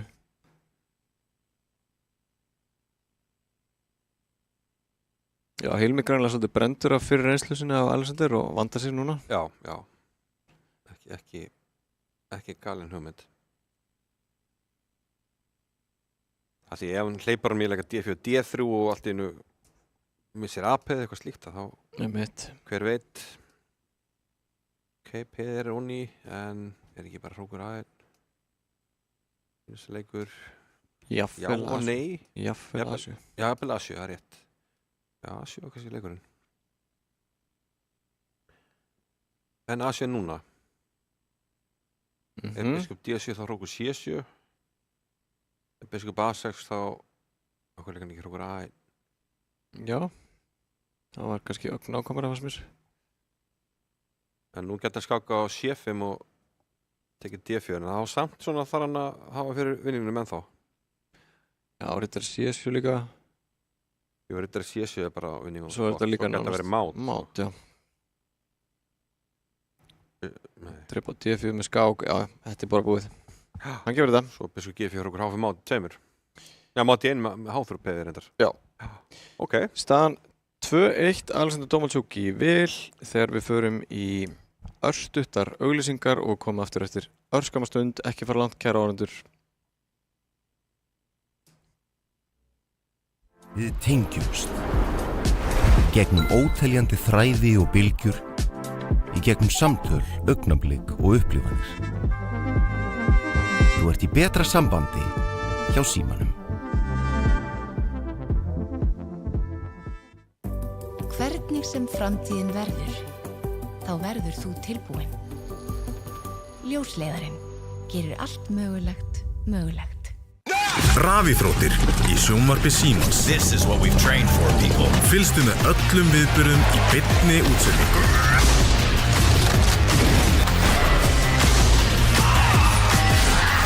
Alla rafíþróttir á einum stað í viðmóti Símans. Sjónvarp Símans Premium býður upp á meira sjónvarpsefni en nokkru sinni fyrr. Dimma. Bodies found alone in the middle of nowhere. Probably suicide. Or murder. Í íslenskum sakamál kafað dýpra. Missir. Útilega. Þessi útilega þetta að ferði algjörður rugg. Sacrifices must be made. I'm Madeline Mann. Welcome to the White Lotus. Go be calling the shots. Ice Guys 2. Gekka. Það er svo gaman að segja satt. Kapphlaupið enska úrvalsdeildarbikarinn er hafið. Enski bolti. Endalaust farsími, endalaust net og allt þetta sjónvarpsefni í einum þægilegum pakka. Vertu með sjónvarp Símans í haust. Horfðu núna.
Já, komið sælur aftur kæra ánendur. Þér að fylgjast með seinna innvíinu í 8 manna úrslitum. Það er innvíi alþjóðlegu meistarana Alexander Dómasuk Jónassonar og Hilmis Freys Heimissonar. Staðan er 2-1 Alexander í vil eftir fyrstu 3 skákirnar og það er ljóst að Hilmir Freyr þarf að gefa þess í vegna þess að Alexander vantar bara 1,5 í viðbót til þess að tryggja sér sigur. Ingvar? Já, en hann gerði það nú í síðustu skák. Kerði eiginlega gjörsamlega yfir. Teldi mjög góða skák, já. Já, Alexander með svona sterkum og kröftugum leikjum sem kom okkur í opnum skjöldu og greinilega Alexander líka. Einmitt. Það spurði hvort hann ná að halda þessu meðbyr inn í seinni hálfleikinn. Það væri gaman að ef að Hilmir myndi jafna þetta og fengjum svolítið spennu í lokinu. Við höfum nú séð það áður hjá þeim, mikil spennu. Já, það er nú ekki óvart. Einmitt. Nú, Alexander hefur hvítt í 4. skákinu og hún er að hefjast. Fáum hann á skjáinn. Hilmir Freyr stýrir svörtumörnunum og það er frönsk vörn sem komin á borðið. Tefla báði frakkan, þetta er áhugavert.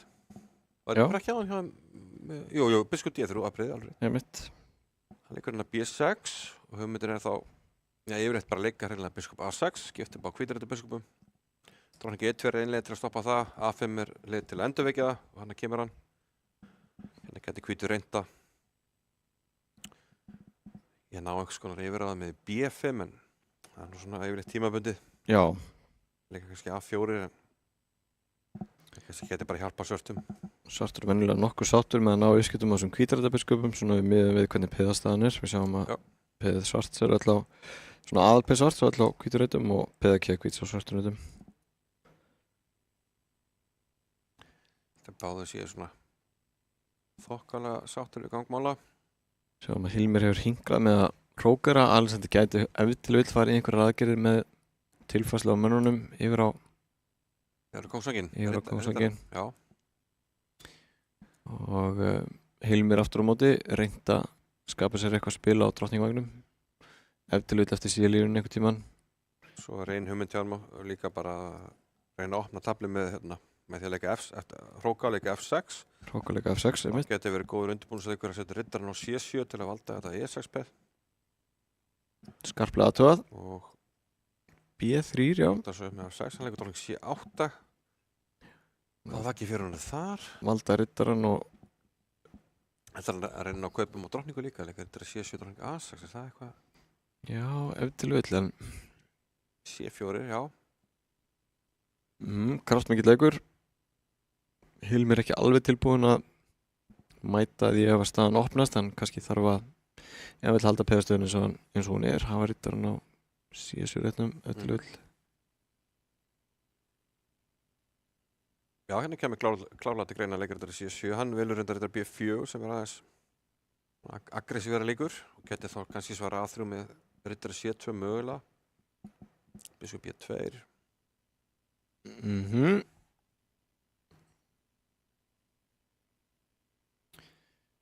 Já, Hilmir ekki enn búin að hrókara og spurning hvort það sé smeyku við eitthvað þar. Leikur drottning A6, já. 6, já. Leppar þetta peð. Svolítið sérstætt hvað hann er lengi að hróka. En hann náttúrulega leppar þetta peð á C4 sem er mikilvægt. Ef við ítum þessu riddara tilbaka að þú riddara C6 þá er ekkert onni á D5. Einmitt. Dróningi F1. Fyrir valdið. Dróningi völduð. Nú þarf svartur að vera varum sig hvort að það vilji fá sér svona hangandi peð. Þannig að það getur verið stunga sem að kemur myndi leikur, já. Við mista af að því riddari C6 er núna svara með C3 D5 og riddarinn er onni. Það reyndar onni á E5 og einhverja flækjur í kjölfarið. Jú, vissulega. Hann drepar á C4, já. Ítan og hægur, já, svo hóta C3. Athyglisvert. Sá þennan ekki. Ok, Alexander gæti náttúrulega drepið með hrók og tekið síðan á D4 og þá jafnast þetta út. Já. En hugmyndin er vantilega að íta þessu peði áfram, fá hann tækifæri til.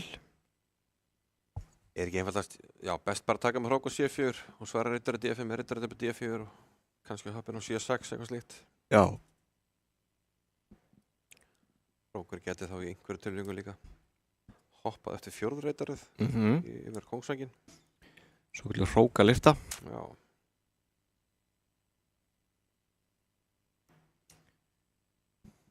Já, nú eru einungis 16 leiki komnir á borðið og Alexander kominn undir 40 sekundunar. Hann tekur maður hóknum. Rittari D5 virðist vera eini leikurinn í stöðunni. B5 kannski eitthvað stunga en það var það samt. Nei, það var kannski Róku 7-7, þannig að þetta er eðlilegur leikur.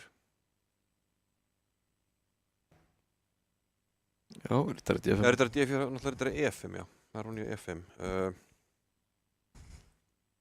Smá flækjur, þannig að hann tekur með biskop á D4 til að halda kontról. Staðan svona líklega í nokkur jafnvægi bara núna. Já, ég held að svartu megi bara vel við unna menn að Rittara D5, mjög sterkur maður. Lítur vel út. Og hún í peð og A3 í einhvern tilvíkum. Já, þú myndir kannski kjósa frekar svörstu stöðunum núna. Já, það ekki bara Róku 7-8 núna og fínt tafl. Jú, það er rétt. Þetta er svona klassísk staða þar sem að hvítpeð og E5 er svona þrengja svörstum en það er ekkert mikið að hjálpa hvítum akkurat í augnablikinu. A4 hann ágætt smillilegur kannski. Það er nú eigum ekki B4. Já, við svo gætum leikið. Já, það verið tæft. Það verið tæft allavega. Það er vel orðað.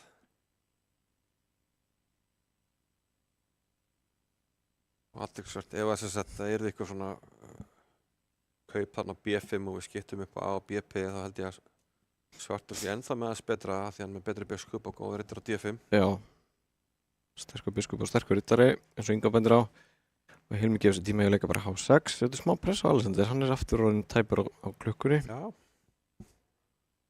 þetta er, ég held að ég geti fullirt betra svartan. Og þá er það uppskiptinn. Svo á hann svona leikið eins og G5 í ykkurum endatöflum. Einmitt. Og sér í smá rými. Já, og maður getur séð það fyrir sér peð og G5 og kóngurinn kemur og fær F5 reitin. Og svo vidari.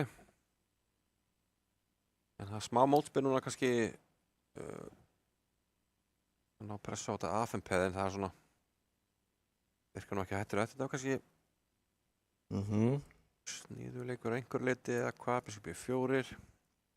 Rókurinn fyrir næsta C6. Hann er ekki núna því að nú er hún í A5. Hann gera samt, það máti borði, hvítið þarf að lofta út en það er svartur að leika einhverju þannig að var þetta ekki kannski waste of a move. Rittari F4 er kannski svona einslingshótun en gerir ekki neitt. Það var hann ekki bara frá aftur á A6. Það getur verið að hann þurfa að viðurkenna mistökjum og fara bara tilbaka. Hann leikur rittari F4, hótar rittari E2 skák, sjáum það. Sessa sér það. Já, ætlar hann kannski að fara í E5 peð á móti eða hvað? Tilbaka aftur, já. Tekið, hvað er hann að spá núna? Rókur C5, nei, rittari E4. Jú, Rókur C5 ætti nú að vera leið. Getur svo sett Rókin á B5 í kjörfæri. Nei, mér fannst þess að peð að vera valda með rittari. Já, er þetta fellur alltaf E5 peð á móti? Já, fellur reyndar alltaf móti reyndar. Já, þetta er alltaf næ. Gunnar 3, undirbýr kannski að valda allt. Já. Dæmi með F4. Gerir það? Kemur þá rittari B6 eða hvað? Nei. C3, veitum nú við. Hann tapaði bara peðinu. Tapaði þessu peði bara. Já. Reyndar fyrir þetta peði ekkert svo glatt áfram.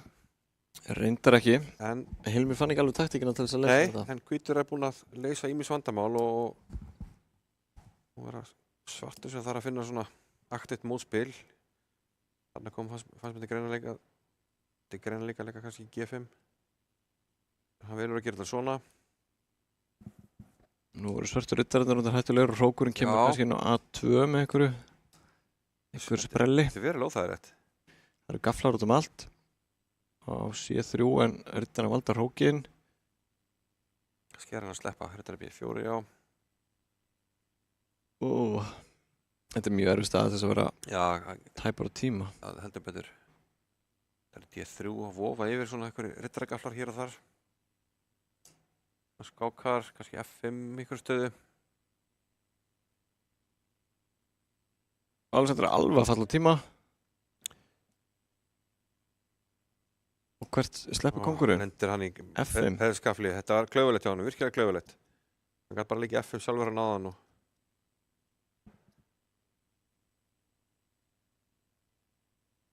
Hrókur, nei, þetta er ekki mót.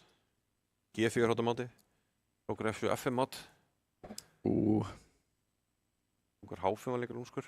Já, það er smá hætta hérna, það er að koma mát á G7. Hann er mát á G7! Vá! Ég held ég að við hýrti Hilmi hérna inn, sko. Og Hilmir er brjálæður. Þetta var ógeðslegt. Þetta var rosalegt. Þetta var viðbjóður. Og það er alveg, sko, djöfulegt glott á Alexander. Vá. Ég finn skítalitan hérna inn, sko.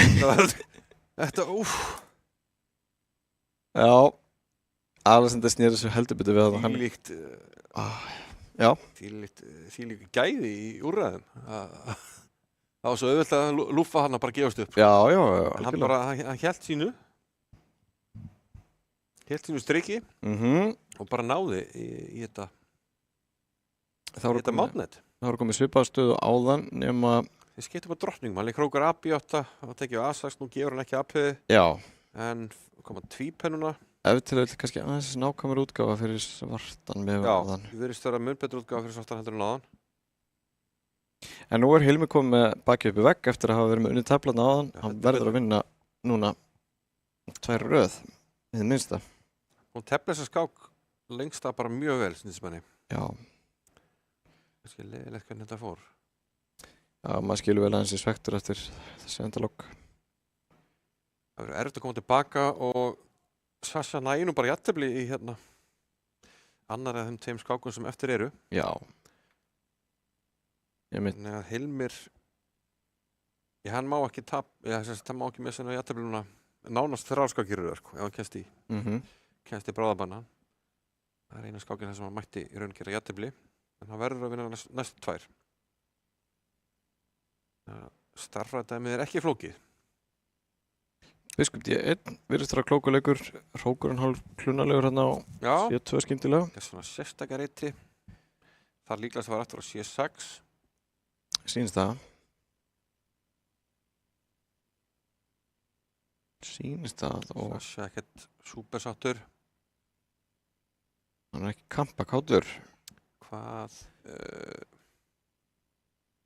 En ok, hvað er hvítur að gera? Þetta er F5, þetta er svolítið direkt leikur, reynir að leysa það. Já. Einhver vandamál, en gæti ég hreinlega bara drepið þetta og leikið riddari Gunnar 4. Já, ég meina af hverju ekki? Hótar F5-peðinu. Já, þú getur ekki valdað með F4, þá er hún í E3. Mitt. Og ef þú skiptir upp, þá er ég svona að tippa á að séu smá vandræði með riddara á A4. Já, mér sýnist hann hálf svona klunalegur greið. Já, og við erum í raun ekkert Jú, tækna sér erum við peð undir, en þetta umfara peð er 2-falt á A-línunni. Drepið og riddari G4 er það sem við erum að velta fyrir okkur.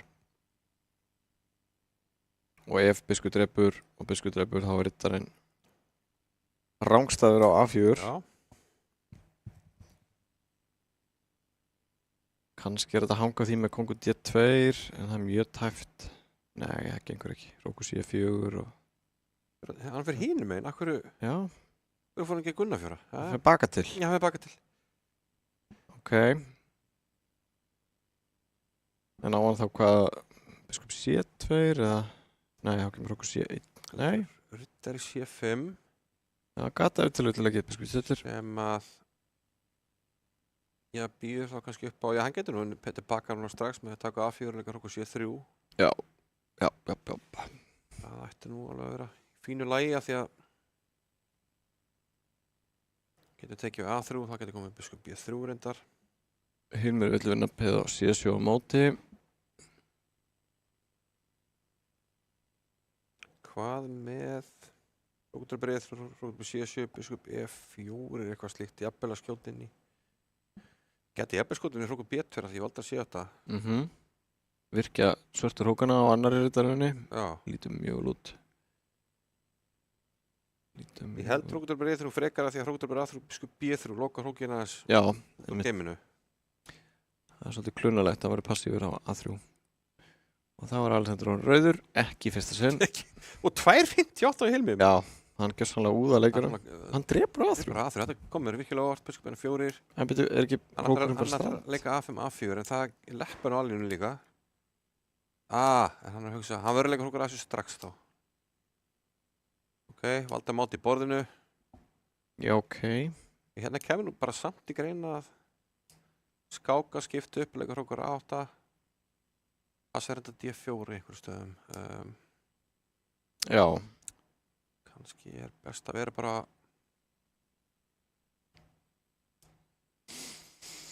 Svarta getur náttúrulega leist þessa leppun í einhverjum tilvíkum sko. Þú leppar A-peið, þú verður að gera áður en leika A4, annars tekið á B3 og B2. Já, einmitt. Þess að A4, hrókur A7, drepið og ítt peðinu er hættulegt. Biskup stendur verið að því litið, en ég er nokkuð viss að hrókur A3 var ekki besti leikurinn áðan. Nei, hann er eitthvað skrítið þetta A3. Nú hótar hann A4, en sem betur fyrir Hilmi þá átt hann nóga tíma og er að nota núna sem að lítur að vera skynsamlegt eins og staðan er. Hrókur A7, hvað getur Svarta gert? Er hrókur B4 ekki leikur þá eða hvað? Hef ég kannski ekki tímið það. Mögulega getur ekki E6, eitthvað slíkt. Hvítur komin inn á 7. líka, hann fyrir hrókur D1. Og hljótur inn. Þín og hægir, hvernig ætlar hann að svara A4 núna? Tekur D5, ok. Og þetta er rétt að leiðin. Hótar hrókur B1 skák. Þarf að gefa sér tíma í að svara því.